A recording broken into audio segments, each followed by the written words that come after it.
The euphoria to welcome new government is still felt in many parts of the country following the inauguration of Prabowo Subianto and Gibran Rakabuming Raka as new president and vice president on Sunday. The people hope that the new government could improve their welfare and dignity of the nation.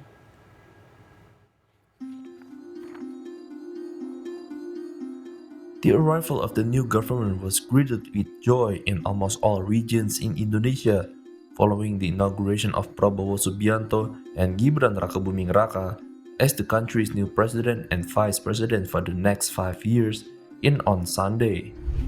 The people hope the new president and the vice president will be able to improve welfare and injustice according to their promises during the election campaign. In order to improve the people's welfare, the new government must be able to increase growth higher than 5% achieved in the recent years. However, with the growing uncertainties in the world caused by the wars between Israel and Hamas with its ally Hezbollah in Lebanon, as well as the prolonged conflicts between Russia and Ukraine, Indonesia has begun to feel the pinch from the global uncertainties as seen from the decline in non-oil and gas exports in September this year.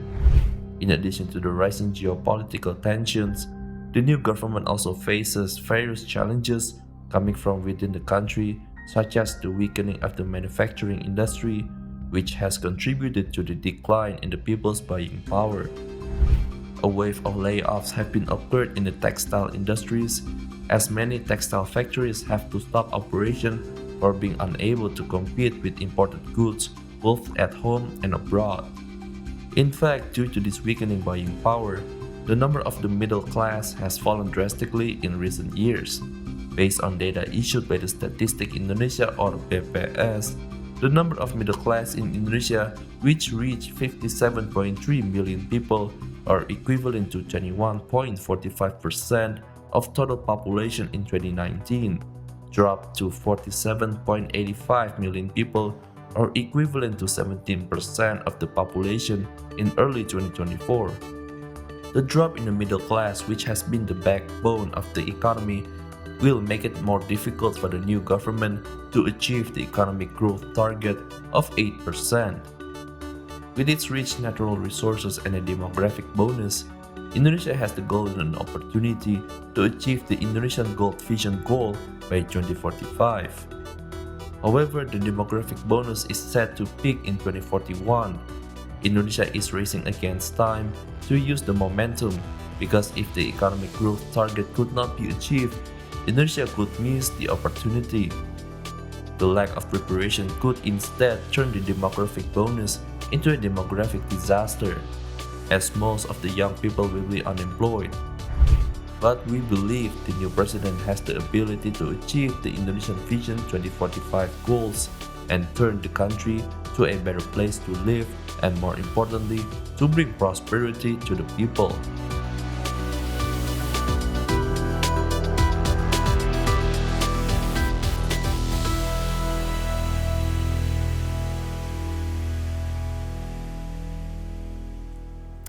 Now, the inauguration of Prabowo Subianto and Gibran Rakabuming Raka has been widely greeted with joy all over the nation. Their arrival brings new hope for Indonesia, but they also have an uphill task to fulfill their economic goals. Joining us today, Mohammad Faisal, the Executive Director of CORE Indonesia, and we will talk about the opportunities as well as the challenges that is faced by the new government for the next 5 years. Welcome, Pak Faisal, again Good to morning, Economic Lisa. Outlook. Thank you for having me. Happy to have you back. Now, Pak Faisal, at the moment we have a very challenging economic landscape, and we have now our new president, Prabowo Subianto. How do you think he will do in this rising economic challenges that is happening locally as well as globally?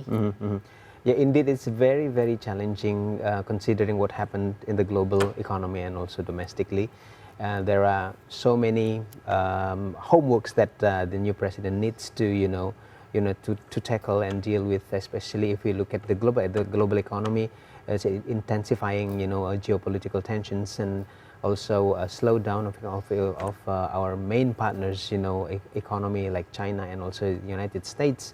And we will see that this has, to some extent, had an impact on domestic economy. If we look at this, for example, the slowdown in exports, for example, especially to our largest partner, China, because of these last few years, China's economic growth has been very, very slow, and it is estimated that it remains slower, in the coming years. So that's the first thing, and then of course domestic problems, with the slowdown of consumption, domestic consumptions, especially the middle income population that is, right now having troubles with the income, and their spending, and that has had an impact also on the manufacturing, the upstream industry. And now we've seen that the last 3 months, the contractions of PMI, Purchasing Managers Index of manufacturing in Indonesia, and of course there is a legacy of public debt as a legacy of the COVID-19 pandemic, and now has raised up to 8,000 trillion rupiah, for not only public, of course, there's a combination of public and private debt, but it's still something that needs to be taken care of, especially if the new presidents want to boost economic growth, but at the same time there's a limitation in terms of the fiscal policy with this public debt, And we know that President Prabowo Subianto has really big goals and big target in terms of economic growth. That's right. He said that he aims for 8%, Yep. but of course there are so many challenges that That's he is right. going to Yeah. face, and one of them is the war that is happening at the moment in Middle East. That will certainly have a big impact towards our export. Yeah. Explain to us, how should he tackle this issue? Yeah, geopolitical tensions, wars will certainly create uncertainties, and especially the ones with the Middle East, that especially if it has engaged or involved big countries or more influential countries like Iran, has a very influential in terms of oil supply, and that will impact on global inflations, especially through the increase of oil prices, and that of course will impact on the increase of many other commodity prices, and including Indonesia's as a net oil importer. We will see in the future if there's a rise in the oil prices, our import will rise also, because we are net oil importer, and monetary policy also tends to be tightened if the inflation goes up, and then the Federal Reserve tends to tighten the monetary policy again, and then that will impact on the monetary policy domestically, and that's not going to be good for our real sector, of course. Yeah. Now, domestically, recently we are talking about the shrinking of the middle class. That's true. Level here, the population. How can we revive the industrial sector so that more people will get jobs, be employed with a better pay as well? Yeah. So the problem with the industrial sector or manufacturing sector right now is that they have a very, very limited margin, profit margin, and that's because of first the rise of production costs, and also very slow penetrations in terms of market access, not only global market but also domestic market. But the ones with our control, with the government control, is domestic market. So first of all, I think it's very important for the government to make sure that the domestic industry, they have larger access to domestic market, and meanings that they have to regulate the trade policies, including how to deal with or how to tackle the issues of illegal imports, for example, because for many reasons, especially for the labor-intensive manufacturing, they have problem with this, uncontrolled illegal imports. They have, absorbed their market share domestically. So that's one of the issues, trade policies, and of course the ones with the increasing production costs. Incentives is very important for the government to provide for these to help the industry, lessens their burden in terms of production costs, either with the logistic costs or bureaucratic or raw materials imports, for example. there has to be very clear incentives for that. So with these combinations of these two streams approach, I think it will help the industry. And not to mention also for the consumers itself, because the problem is actually the consumers' income, especially the middle class. Yes. So incentives for the small and medium enterprises is also one of the things you know that it needs to be strengthened, you know, to make them more profitable. Well, this is actually like a chicken and egg situation. That's because true. we are trying Yes. to revive the SMEs. However, the illegal imports is still coming in. That's true. And this is a big issue that has been going on for a while Right. now. Yep. Do you think that the government of Prabowo Subianto will finally have the guts to tackle this issue up front? Yeah. I think one of the strengths of Prabowo in terms of the leadership is actually is very strong in terms of, I think, should be, you know, law enforcement. Many of the problems of illegal imports is actually law enforcement and how actually to control imports, because it's very difficult to control imports from different spots, you know, ports, especially the ones that's very small. We call it as my spots or pelabuhan tikus, which is very difficult to control in Indonesia, which are archipelagic nations. Exactly. So that's why I think with the mobilizations of police and also army and also the customs, you know, apparatus, they need to work together, you know, to make sure that these imports need to be well managed and also well supervised. Well, theoretically this sounds easy, but of course in practice... In practice, it's difficult to coordinate. It's much more difficult and challenging than that. Now, our President Prabowo Subianto is also known for his relations with you know, all the other countries in the world for maintaining his good relations.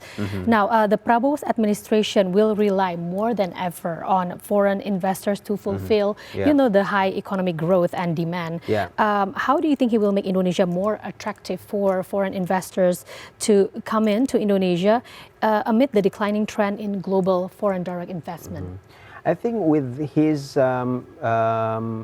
background, so good and insights and knowledge in terms of international relations, I think it should be the president needs to ensure many countries that Indonesia is still very attractive.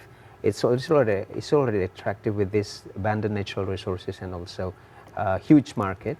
Now the government needs to ensure how to tackle the bottlenecks, including the ease of doing business, which is still the problem until today, not to mention ease of doing business at the province and also district level. And logistics costs, I think it's still high right now. So inefficiency needs to be, tackled to deal with new policy under the new government. And also for investments, it's very important also to look at our weaknesses in terms of the human resource, capacity.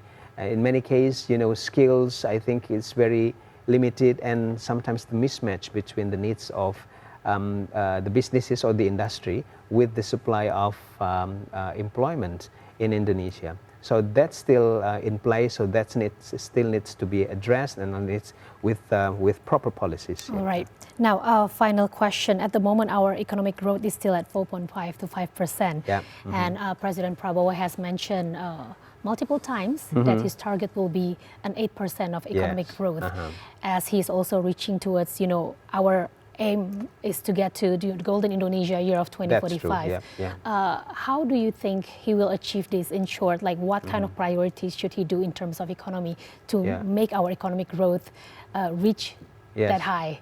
Yeah, with his Astacita, or the 8 visions of that he has, I think there are a few words number of words that I think very crucial, including industrializations and the development of the downstream industry, which also has been in place, during the Jokowi administration.